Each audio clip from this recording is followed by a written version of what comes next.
तो नमस्कार दोस्तों, कैसे हैं आप लोग। आशा करता हूँ सब लोग अच्छे होंगे, खैरियत होंगे और आप लोगों की तैयारी बहुत अच्छी चल रही होगी। दोस्तों, अपन कर रहे हैं राजस्थान की करंट जीके और पूरा इसका वार्षिक अंक है 2021-22 का। ठीक है, तो राजस्थान की आने वाले जितने भी एग्जाम है, पटवारी, आरएएस, ग्राम विकास अधिकारी और नेक्स्ट जो भी एग्जाम हो रहे हैं राजस्थान में, एक संगणक की विज्ञप्ति है, तो उसके लिए पूरी राजस्थान करंट जीके अपने लिए कवर करेगी। तो वीडियो को शुरू करते हैं दोस्तों। तो दोस्तों, अपनी ये पूरी करंट जीके की इंडेक्स थी, जिसमें अपना फर्स्ट और सेकंड और थर्ड जो है टॉपिक कंप्लीट हो गया था। आज अपन करेंगे चौथा टॉपिक, राजस्थान चर्चित स्थान, अभियान और समारोह को। ठीक है, तो दोस्तों आज अपन राजस्थान की करंट जीके का टॉपिक जो कर रहे हैं वो है चर्चित स्थान, चर्चित स्थापना, चर्चित अभियान और चर्चित समारोह।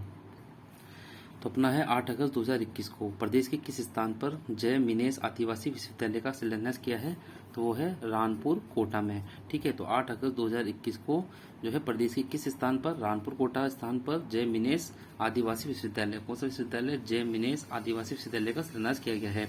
नेक्स्ट 11 अगस्त 2021 को राज्य सरकार द्वारा पहली बार स्वीकृत राजकीय उपक्रम के 2000 मेगावाट के सोलर पार्क की स्थापना कहाँ होगी, तो वो होगी जैसलमेर में। ठीक है, कौन सा है सोलर पार्क 2000 मेगावाट का। ठीक है, और राज्य सरकार द्वारा पहली बार स्वीकृत राजकीय उपक्रम के 2000 मेगावाट का जो सोलर पार्क है वो लगेगा जैसलमेर में। ठीक है, और ठीक है, ये प्लांट क्षमता का 50% उत्पादन होगा। नेक्स्ट है दोस्तों, प्रदेश के किस जिले में देश के पहले इंटीग्रेटेड पंप स्टोरेज से बिजली बनाने का संयंत्र स्थापित होगा, तो वो होगा कहाँ, पाली में। ठीक है, कहाँ होगा, पाली में। ठीक है, तो प्रदेश के किस जिले में देश के पहले इंटीग्रेटेड पंप स्टोरेज से देश का पहला है प्रदेश के किस जिले में, तो वो है पाली जिले में देश का पहला इंटीग्रेटेड पंप स्टोरेज से बिजली बनाने का संयंत्र स्थापित होगा। कहाँ पे, पाली में। ठीक है, नेक्स्ट दोस्तों, अपना प्रदेश के अंदर मेडी टूरिज्म का प्रारंभ। ठीक है, तो मेडी टूरिज्म जो है वो किसके लिए है, वो है दोस्तों यहाँ विभिन्न आयुर्वेदिक व औषधियों का उत्पादन करने एवं औषधीय पौधे लगाए जाएंगे। ठीक है, तो विभिन्न आयुर्वेदिक औषधियों का उत्पादन करने एवं औषधीय पौधे लगाने का जो काम रहेगा वो है प्रदेश में मेडी टूरिज्म का। ठीक है, इसमें जो है धार्मिक स्थल भी विकसित किए जाएंगे दोस्तों, जिसमें रामदेवरा जैसलमेर, जोधपुर, आमेर जयपुर, करणी माता मंदिर बीकानेर, कोटा बांसवाड़ा चित्तौड़गढ़, कुंभलगढ़ राजसमंद, सीकर सहित अन्य जिलों में मेडी टूरिज्म विकसित होंगे। ठीक है, नेक्स्ट दोस्तों, प्रदेश के उद्योग मंत्रालय का नया नाम क्या होगा, तो वो है उद्योग एवं वाणिज्य विभाग। ठीक है, तो प्रदेश के उद्योग मंत्रालय का नया नाम क्या है, उद्योग एवं वाणिज्य विभाग। नेक्स्ट है 24 अप्रैल 2021 को आयोजित राष्ट्रीय पंचायती राज दिवस कार्यक्रम में प्रधानमंत्री नरेंद्र मोदी ने प्रदेश की किस जिला परिषद को दीनदयाल उपाध्याय पंचायत सशक्तिकरण पुरस्कार से सम्मानित किया है, तो वो है कोटा जिला परिषद। ठीक है, तो 24 अप्रैल 2021 को आयोजित राष्ट्रीय पंचायती राज दिवस कार्यक्रम में किसमें, राष्ट्रीय पंचायती राज दिवस कार्यक्रम में प्रधानमंत्री नरेंद्र मोदी ने प्रदेश की कोटा जिला परिषद को दीनदयाल उपाध्याय पंचायत सशक्तिकरण पुरस्कार से सम्मानित किया है। ठीक है, और दोस्तों इसके अंदर जो एक अमाउंट भी दिया है, कोटा जिला परिषद को 50 लाख रुपए का पुरस्कार है। ठीक है, कोटा जिला परिषद को 50 लाख रुपए का पुरस्कार है। नेक्स्ट दोस्तों, विश्व जनजाति दिवस के अवसर पर 9 अगस्त 2021 को, ठीक है, तो 9 अगस्त को जो है 9 अगस्त को विश्व जनजाति दिवस पड़ता है, उसको पहली जनजाति बालक हॉकी अकादमी की स्थापना कहाँ की गई है, तो वो है उदयपुर में। कहाँ की गई है, उदयपुर में। ठीक है दोस्तों, तो पहली जनजाति बालक हॉकी अकादमी, एकेडमी मतलब फर्स्ट जनजाति बालक हॉकी अकादमी की स्थापना उदयपुर में की गई है। ठीक है, नेक्स्ट दोस्तों, केंद्र सरकार द्वारा 15 जुलाई 2021 को जारी की गई स्मार्ट सिटी रैंकिंग में प्रदेश को कौन सा स्थान प्राप्त हुआ है, तो वह है पहला स्थान प्राप्त हुआ है। ध्यान रखना है कि केंद्र सरकार द्वारा 15 जुलाई 2021 को जारी की गई स्मार्ट सिटी रैंकिंग में प्रदेश को जो है कौन सा स्थान प्राप्त हुआ है, तो वह है पहला। नेक्स्ट दोस्तों, राष्ट्रीय बाघ संरक्षण प्राधिकरण NTCA ने हाल ही में प्रदेश के किस वन्यजीव अभयारण्य को टाइगर रिजर्व के रूप में स्वीकृति प्रदान की है, तो वो है रामगढ़ वन्यजीव अभयारण्य बूंदी। ठीक है, और जो रामगढ़ टाइगर रिजर्व जो होगा वो प्रदेश का चौथा टाइगर रिजर्व है। ठीक है, और इसमें इससे पहले कौन कौन से हैं, एक रणथंभौर टाइगर रिजर्व, एक सरिस्का है और एक मुकुंदरा हिल्स टाइगर रिजर्व जो है, ये 3 जो है टाइगर रिजर्व थे। अब चौथा भी आ गया है रामगढ़ टाइगर रिजर्व, और जो रामगढ़ टाइगर रिजर्व जो बनाया गया है, ठीक है, वो किसको बनाया गया है, वो है रामगढ़ वन्यजीव अभयारण्य बूंदी को रामगढ़ टाइगर रिजर्व प्रदेश का चौथा टाइगर रिजर्व बनाया गया है। ठीक है, तो राष्ट्रीय बाघ संरक्षण प्राधिकरण NTCA ने हाल ही में प्रदेश के रामगढ़ वन्यजीव अभयारण्य को टाइगर रिजर्व के रूप में स्वीकृति की है। नेक्स्ट 17 जुलाई 2021 को नगरीय विकास एवं स्वायत्त शासन मंत्री शांति धारीवाल ने किस स्थान पर अंतर्राष्ट्रीय क्रिकेट स्टेडियम के निर्माण हेतु भूमि आवंटन का पट्टा RCA को सौंपा है, तो वो है उदयपुर जिले की गिरवा तहसील स्थित खेंडा कानपुर गांव। ध्यान रखना है, उदयपुर जिले की गिरवा तहसील स्थित खेंडा कानपुर गांव। तो अच्छा क्वेश्चन है दोस्तों, कि 17 जुलाई 2021 को नगरीय विकास एवं सहायक शासन मंत्री शांति धारीवाल ने जो है उदयपुर जिले की गिरवा तहसील स्थित खेंडा कानपुर गांव में पर अंतर्राष्ट्रीय cricket stadium international cricket stadium के निर्माण हेतु भूमि आवंटन का पट्टा आरसी को सौंपा है। तो वेरी इंपॉर्टेंट क्वेश्चन है दोस्तों, अंतर्राष्ट्रीय क्रिकेट स्टेडियम की बात हो रही है, वो भी अपने उदयपुर जिले की गिरवा तहसील स्थित खेंडा कानपुर गाँव में है। इसमें एक डाटा और दिया हुआ है कि जयपुर के चौंप गांव में बनेगा देश का दूसरा सबसे बड़ा स्टेडियम। ठीक है जी, और जो ये देश का दूसरा सबसे बड़ा स्टेडियम है वो दुनिया का जो है तीसरा सबसे बड़ा क्रिकेट स्टेडियम होगा, जो कि दिल्ली रोड स्थित चौंप गांव में होगा। ठीक है, तो अच्छा क्वेश्चन है कि जयपुर के चौंप गांव में जो है देश का दूसरा सबसे बड़ा क्रिकेट स्टेडियम बनेगा, देश का दूसरा और दुनिया का तीसरा। और दोस्तों देश में नरेंद्र मोदी स्टेडियम मोटेरा के बाद जो है दर्शक संख्या के लिहाज से अब यह दूसरा जो है सबसे बड़ा स्टेडियम होगा। ठीक है ना, दूसरा सबसे बड़ा स्टेडियम होगा। कौन सा? जयपुर के चोपा गांव में देश का दूसरा सबसे बड़ा, और देश का पहला कौन सा है? नरेंद्र मोदी स्टेडियम मोटेरा। ठीक है, और जो नरेंद्र मोदी स्टेडियम है, ठीक है, जो उसकी दर्शक क्षमता कितनी है अगर क्वेश्चन आ जाए तो मोटेरा की तो है 1,10,000।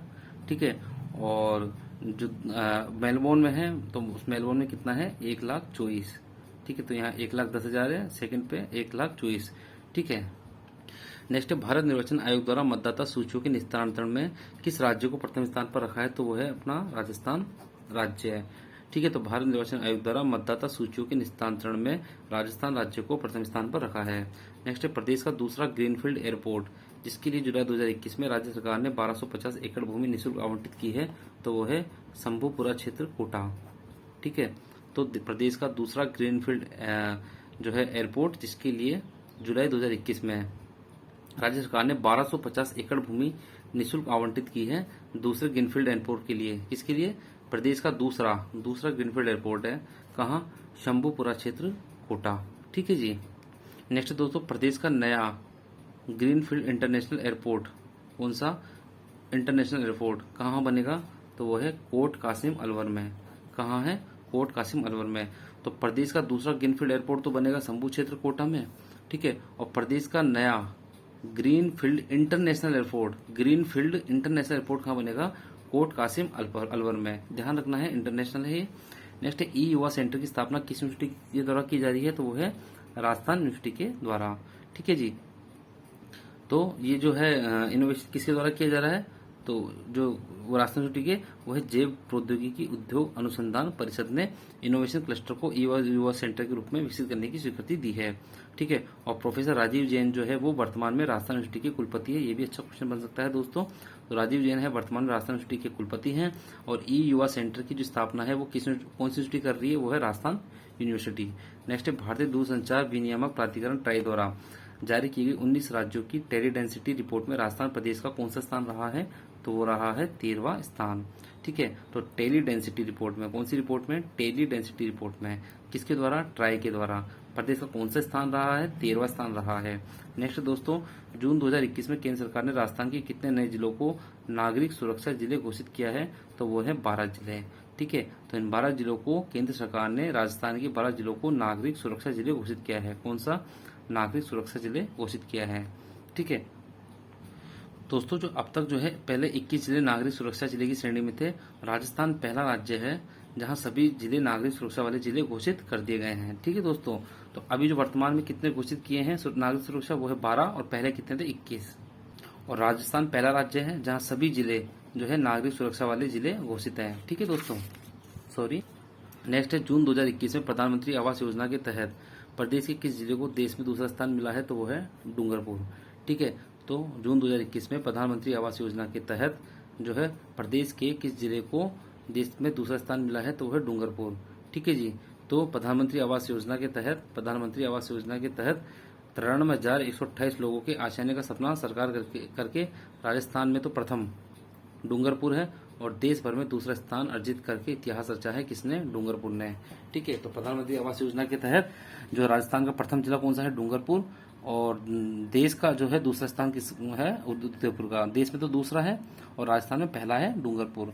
नेक्स्ट, प्रदेश के किस शहर को जून 2021 में एशिया के बेहतरीन टॉप 10 शहरों में शुमार किया गया है? तो वो है जोधपुर। ठीक है, तो वो है जोधपुर शहर। तो प्रदेश के जोधपुर शहर को जून 2021 में एशिया के बेहतरीन टॉप 10 शहरों में शुमार हुआ है। ठीक है दोस्तों, इसमें जो एशिया के टॉप 10 है उसमें जोधपुर को तो मिला है तीसरा स्थान, ध्यान रखना है, और दिल्ली को मिला है 5वां स्थान इन पूरे एशिया के टॉप 10 शहरों में। तो टॉप 10 शहरों में जो है वो अपने राजस्थान का तो है जोधपुर, वो तीसरा। ठीक है, तो ध्यान रखना है दोस्तों, अगर एशिया के बेहतरीन टॉप 10 शहरों में जो है अपने इंडिया के राजस्थान का तो जो है जोधपुर को तीसरा स्थान मिला है और दिल्ली को मिला है 5वां स्थान। खेलों को बढ़ावा देने के लिए मुख्यमंत्री द्वारा 24 जून 2021 को किए गए महत्वपूर्ण निर्णय के अनुसार राजस्थान ग्रामीण ओलंपिक खेलों में किन नए खेलों को शामिल किया जाएगा, तो वह है शूटिंग, बॉल और खो खो। ठीक है, तो खेलों को बढ़ावा देने के लिए राजस्थान ग्रामीण ओलंपिक खेलों में 2 खेल और जुड़ गए हैं। राजस्थान ग्रामीण ओलंपिक खेलों में शूटिंग, बॉल और खो खो। नेक्स्ट दोस्तों, नीति आयोग द्वारा 3 जून 2021 को जारी की गई सतत विकास लक्ष्यों एसडीजी के वार्षिक 2020-21 इंडेक्स के बालक बालिका लिंगानुपात वर्ग में राजस्थान प्रदेश का स्थान रहा है, तो वो है 17वां। ठीक है, तो राजस्थान कौन सा स्थान रहा है, 17वां स्थान रहा है नीति आयोग द्वारा जारी इंडेक्स के बालक बालिका, कौन सा, बालक बालिका लिंगानुपात वर्ग में, बालक बालिका लिंगानुपात वर्ग में जो है वो राजस्थान का 17वां स्थान रहा है। नीति आयोग द्वारा जारी रिपोर्ट में छत्तीसगढ़ जो है सबसे आगे रहा है। अगर लिंगानुपात की बात करें तो पूरे देश में छत्तीसगढ़ सबसे आगे रहा है। ठीक है, जहाँ से शिशु लिंगानुपात जो है 958 है छत्तीसगढ़ में। ठीक है, जो राष्ट्रीय औसत 1000/899 है। अगर राष्ट्रीय औसत की बात करें अपने देश का जो लिंगानुपात है राष्ट्रीय औसत वो है 899। ठीक है, और जो केरल है, यहाँ केरल जो है वो है 957, तो केरल का है 957। ठीक है, और केरल दूसरा और पश्चिम बंगाल जो है 941 तीसरे स्थान पर रहा है। ठीक है जी, तो दोस्तों लिंगानुपात की बात हो तो सबसे पहले नंबर पर है छत्तीसगढ़ जिसका लिंगानुपात है 958, दूसरे स्थान पर है केरल 957 और तीसरा जो है पश्चिम बंगाल का है 941 लिंगानुपात। और अगर राष्ट्रीय औसत की बात करें तो पूरे देश की है अपनी जो लिंगानुपात वो है 899, राजस्थान का 17वां स्थान है। नेक्स्ट क्वेश्चन है दोस्तों, केंद्रीय शिक्षा मंत्रालय द्वारा 6 जून 2021 को वर्ष 2019-21 के लिए जारी किए गए राज्यों के परफॉर्मिंग ग्रेडिंग इंडेक्स पीजीआई में राजस्थान को कौन सी ग्रेड प्रदान की गई है, तो 1+ ग्रेड प्रदान की गई है। ठीक है जी दोस्तों, तो ध्यान रखना है केंद्रीय शिक्षा मंत्रालय द्वारा, किसके द्वारा, केंद्रीय शिक्षा मंत्रालय के द्वारा जो जारी किए गए थे आंकड़े, कौन से राज्यों के परफॉर्मिंग ग्रेडिंग इंडेक्स, कौन सा, राज्यों के परफॉर्मिंग ग्रेडिंग इंडेक्स में राजस्थान को जो कौन सा ग्रेड मिला है वो है 1+ ग्रेड। ठीक है दोस्तों, नेक्स्ट दोस्तों 1 जुलाई 2021 को प्रदेश का पहला ODF+ ग्रेड वाला गांव बना है, तो वो कौन सा है, जाहुता जयपुर। ठीक है जी, तो ODF+ जो है राजस्थान का जो है पहला गांव, राजस्थान का पहला ODF+ ग्राम घोषित कर दिया गया, कौन सा, पंचायत समिति जालसू में स्थित ग्राम जाहुता को। ठीक है, तो पंचायत समिति जालसू में स्थित ग्राम जाहुता को राजस्थान का पहला ODF+ ग्राम घोषित कर दिया गया है। ठीक है, ध्यान रखना कौन सा, पंचायत समिति जालसू में, प्रदेश समिति जालसू में है ना, जो पंचायत समिति वो तो इसकी है जालसू और गांव का नाम है जाहुता और जिले का नाम है जयपुर। जो तो गांव है अपना जाहुता वो ODF+ ग्रेड वाला गांव बना है प्रदेश का पहला। तो दोस्तों ये थे अपने राजस्थान की करंट जीके का जो टॉपिक, चर्चित स्थान, चर्चित अभियान, चर्चित समारोह। ठीक है, इसके अंदर अपन ने कुछ डाटा कंप्लीट किया। नेक्स्ट वीडियो में इसके कुछ और डाटा कंप्लीट करते हैं, तब तक के लिए दोस्तों नमस्कार।